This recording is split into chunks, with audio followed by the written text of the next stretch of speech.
매주 월요일 알기 쉽게 경제 소식을 전해드리는 순서 마련하고 있습니다. 오늘도 박연미 경제평론가 제 옆에 나와 있습니다. 어서 오십시오. 안녕하세요. 네, 오늘은 엔저 현상을 짚어보기로 했는데 환율을 보니까 900원대가 아니라 한때는 다시 900원대로 올라가긴 했습니다만 네. 800원대까지도 이렇게 내려가기도 하고 그렇더군요. 네, 오늘 오전에 있었던 일인데요. 오늘 오전에 한때 8년 만에 800원대 환율을 우리가 보기도 했습니다.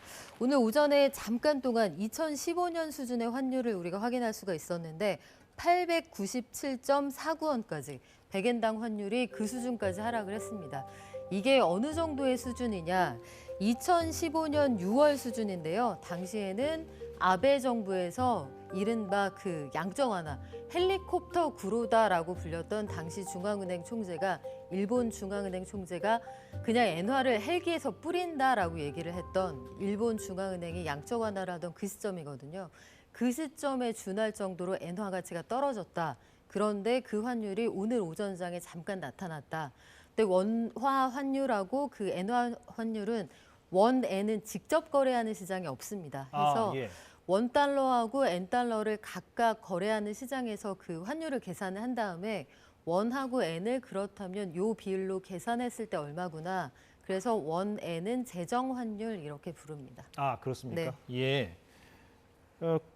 예전에는 그래서 보통 우리가 쉽게 일본 여행 갈 때 계산할 때는 공 하나 더 붙인다 이렇게 얘기를 그렇죠. 했었잖아요. 100엔이면 공 붙이면 이제 1000원이 되는 거고 그런 식으로 우리가 쉽게 생각을 했었는데 근데 지금은 900원 정도라면 한 9를 곱해야 되는 상황이거든요. 10을 곱하지 않고. 그렇죠. 예. 그런데 아까 나온 그 수치가 물론 우리가 지금 일본 여행을 당장 내일이나 모레 간다 그랬을 때 저렇게 다 환전할 수는 없는 거고 수수료도 붙고 그러는 거죠. 그렇습니다. 뭐 은행에 따라서 좀 다르기는 하겠지만 한 1.5에서 1.75 사이에 환전 수수료는 존재를 하는 거고요. 예. 저 환율에서 저거는 그 가상의 그러니까 산식에 따른 그런 환전의 비율인 것이고 실제로 소매로 가서 구입을 하실 때는 엔화를 소매로 사실 때는 저거보다는 조금 비싸게 사시게 될 텐데 하지만 그럼에도 불구하고 최근 한 10여 년 사이에 가장 낮은 환율에 구입하시게 되는 건 맞습니다. 예. 시중에서 그래서 환전하려는 수요가 많은 것도 사실이고요.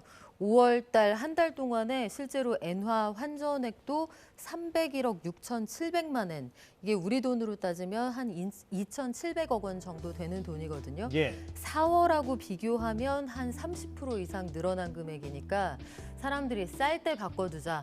내가 지금 당장 일본에 가지 않더라도 여행 갈 때 쓸 수도 있고 쌀 때 바꿔두면 나중에 일본 돈의 가치가 다시 올라가면 그냥 바꿔둔 것만으로도 투자 가치가 있을 테니 조금씩 바꿔두자 이런 수요가 좀 있는 것으로 확인이 됩니다. 예. 엔화 사려는 수요가 그렇게 많이 늘었다는 얘기고 그러면 왜 엔화 가치가 이렇게 내려갔는가? 네. 원인은 뭐 어떻게 분석할 수가 있습니까? 일단은 가장 중요한 건 금리인데요. 일본은 다른 주요 국들과 달리 계속해서 마이너스 금리를 유지하고 있습니다. 지금도? 그렇습니다. 코로나19 상황 당시에 각국이 돈을 어마어마하게 풀면서 이 고물가를 견디지 못하니까 다들 공격적인 긴축에 나섰죠. 그래서 최근 2년 사이에 각국이 살인적으로 금리를 올리고 있다라는 표현을 쓸 정도로 굉장히 공격적인 금리 인상을 단행을 하고 있는 상황인데 일본만큼은 여전히 단기 금리가 마이너스 0.1%입니다. 예. 지난주에도 일본 중앙은행이 금융정책 회의를 했는데 역시 이 마이너스 금리를 유지하겠다라고 발표를 했거든요. 최근에 일본 중앙은행 총재가 바뀌었음에도 불구하고 금융완화 정책을 재검토하겠다라는 입장은 밝혔는데 지금 일본은행으로서는 간만에 살아나고 있는 이 일본 경기를 망가뜨릴 수가 없는 거죠. 예. 그리고 사실 일본 입장에서는 물가가 좀 건드려졌으면 할 정도로 너무나 오랫동안 이 저물가가 오히려 고민이었습니다. 예. 그래서 다른 나라하고는 좀 다르게 물가가 약간 건드려져도 좋을 정도로 물가가 낮은 수준이었고 지금 오랜만에 경기가 올라가고 있으니 증시도 좀 밀어줘야겠고 우리는 이 살아나는 이 분위기를 해치지 않겠다. 저금리 유지하겠다는 입장이 뚜렷한 상황입니다. 그렇군요. 예. 그렇게 저금리 기조를 유지하면 네. 왜 그러니까 이건 경제학 어떤 원론과 관련된 얘기인데 돈값이 왜 그 떨어지는 돈값이 거죠. 엔화 가치가 왜 떨어지느냐 그쵸. 그 인과관계도 잠깐만 설명을 해주신다면. 네, 그러니까 금리를 올린다는 거는 그 나라 돈값이 올라간다는 거잖아요. 그러면 그 나라 돈값이 올라간다는 건 그 나라 돈의 가치가 올라간다는 뜻일 테니까 다른 나라 돈하고 교환 비율을 볼 때 그러니까 우리가 원달러, 엔달러 이야기를 할 때 엔보다는 그 나라 돈을 더 줘야 엔을 사올 수가 있게 되는 거 아니겠습니까? 그런데 엔은 가지고 있어봐야 금리를 더 쳐주는 것도 아니고 그러면 엔화는 가지고 있을 때 그냥 돈의 가치가 뚝뚝 떨어진다라고 하면 다른 나라하고 그 교환하는 비율이 낮아지는 거죠. 예. 그러면 우리 돈 하나만 가지고 있어도 엔은 여러 개 가지고 올 수 있어. 엔은 금리를 비싸게 안 쳐주니까 지금 엔의 입장이 그런 것인데 요걸 싸게 사서 가지고 있다가 나중에 일본 중앙은행이라고 뭐 천년만년 마이너스 금리만 할 수 있겠어?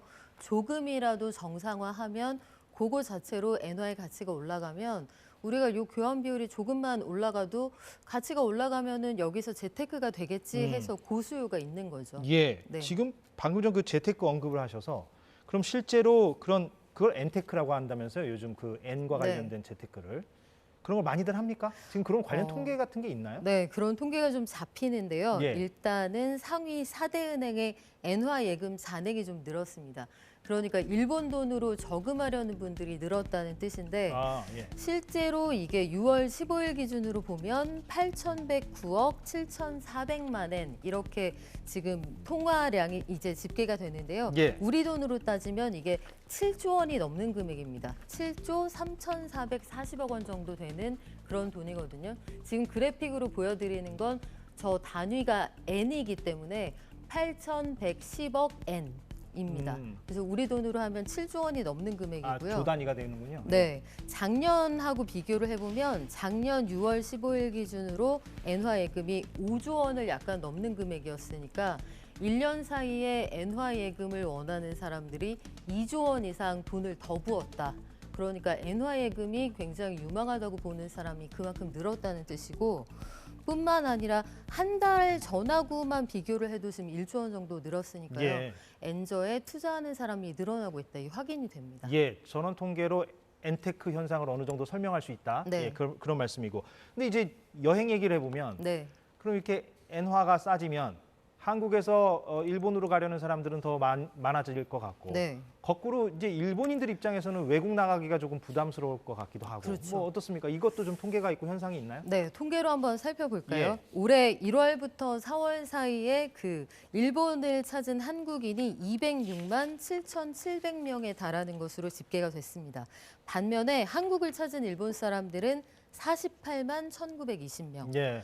그런데 그게 이제 두 가지가 중첩됐다고 보셔야 되는데요. 한 가지는 한국 사람들은 해외 여행을 그 기질적으로 좀 좋아한다는 게 통계에 늘 잡히거든요. 아, 일단 그렇습니까? 여권을 보유하고 있는 아, 사람의 예. 비중 자체도 크고요. 우리나라 사람들은 10명 중에 대략 7명 가까이가 여권을 가지고 있는데 일본 사람들은 5명 중에 1명만 여권을 가지고 있습니다. 아, 그렇군요. 이런 차이가 왜 나타나느냐 여러 가지 해석이 분분한데 일단은 한국에서는 그동안 소득이 꾸준히 늘어왔고 또 호기심이 많다. 기질적으로 여러 가지 모험하는 걸 좋아한다. 이런 평가들이 있는 반면에 일본의 경우에는 소득이 80년대 이후에 눈에 띄게 늘어나지 않았다. 특히 20, 30대 젊은이들의 소득 증가율이 거의 제자리였기 때문에 뭐 좋은 집, 좋은 차, 좋은 직장, 해외여행 이런 것들에 대한 소망이 상대적으로 적었다. 이런 예. 이유들이 있고요. 엔저를 계속 말씀드리게 되는데 해외에서는 엔저 현상 속에서 일본 찾기가 상대적으로 좋은데 엔저라는 건 일본 사람들 입장에서는 해외에 나가거나 수입품을 구입하기가 상당히 부담스러워진다는 뜻이어서 예. 일본에서는 해외로 나가는 사람들이 주저하게 된다는 뜻이죠. 그래서 일본 사람들의 출국은 코로나19 이후에 상당히 줄어든 것으로 명확하게 확인이 되는 상황입니다. 그렇군요. 예. 그런데 이제 그 무역, 수출 수입 부분을 생각을 해본다면 네. 일본 입장에서는 수출하는 과정에서 이렇게 엔저 현상이 도움이 되는 측면이 있는 거 아닙니까? 그렇죠. 그러면은 일본 입장에서는 좀 반길 수 있는 상황인가요? 그렇게만 볼 수는 없습니까 또? 일단 일본 입장에서는 한국하고 여러 가지 경합하는 부분들이 여전히 많이 있기 때문에 엔저가 수출에 도움이 됩니다. 한국무역협회가 한일 간의 이 경합도를 따졌을 때 보면 수출 시장에서 한국하고 일본의 경합도가 2021년 기준으로 봐도 여전히 0.47로 이 굉장히 높은 수준이거든요. 아, 경합도라는 게 또 있습니까? 네, 경합도가 예. 있습니다. 그래서 예. 시장 안에서 이들이 숫자가 크면 그만큼 치열하게 경쟁하고 있다는 뜻인데 한중 간의 경합도는 0.246에 아직 머물고 있거든요. 예. 그러니까 한일 간에는 여전히 무역적으로나 아니면 기술 간에도 그 경합하는 수준이 굉장히 높다. 일본이 엔저 속에서 수출 많이 하면 한국 기업이 어려워진다는 뜻입니다. 그리고 최근 들어서 일본이 한국이 잘하고 있는 반도체 등에서 따라오고 싶어하는 그 굉장히 노력하는 이런 분위기가 분명히 감지가 되거든요. 예. 엔저가 장기화되고 우리는 일본에 그 외화 갖다 주고 이런 분위기가 계속된다면 우리한테 불리한 건 사실인데 다만 일본에서는 중소기업 비중이 상대적으로 높고 예. 또 내수 비중이 상대적으로 높다. 그래서 이런 것들을 종합적으로 생각을 해보면 예. 일본에서는 원자재 들여오는 비용 이런 것들이 높아지는 셈이니 여기에서는 수출에 유리한 것 또 수입에 불리한 것 이런 것들이 상쇄될 수 있다. 이런 분석도 있습니다. 아, 그렇군요. 복합적으로 봐야 되는 거긴 네. 한데 예, 마지막으로 그러면 우리 입장에서는 당분간 일본의 어떤 금리 기조가 저렇다면 물론 복합적인 요소가 있다 할지라도 우리도 수출로 먹고 사는 나라라고 네. 하니까 좀 뭔가 대비도 필요할 것 같기도 하고 어떻게 해야 됩니까? 당분간은 예. 그 엔저를 기정사실로 둔 채로 그리고 일본이 그동안 아주 오랫동안 웅크리고 있다가 따라온다는 걸 상수로 두고 우리도 어떻게 대책을 세울 건지 특히 미국 중심으로 재편되고 있는 공급망 속에서 한국이 이리저리 치일 수 있다는 걸 그 가정하고 여러 가지 시나리오 짜야 할 것 같습니다. 반도체 시장에서도 일본이 라피더스라고 하는 그 연합군을 형성을 하고 미국의 IBM을 통해서는 이나노 기술을 만든다고 했고 또 미국의 여러 가지 회사들이 기술도 주겠다, 합작 회사 세우겠다 이런 계획들을 속속 발표를 하거든요. 반면에 미중 간의 관계가 지금 지난 주말 기점으로 해서 가까워지고 있는 이 와중에 그리고 블링컨이 시진핑을 오늘 만나기로 했다는 속보가 전해지는 와중에 우리는 중국이란 시장하고 좀 멀어졌단 말이죠. 이 와중에 우리가 어떻게 운신의 폭을 만들 거냐. 우리 굉장히 지금 어려운 상황인 것만은 분명해 보입니다. 예, 제가 가장 난도가 높은 질문을 드린 것 같습니다. 네. 마지막 질문으로. 예, 박연미 경제평론가였습니다. 오늘 고맙습니다.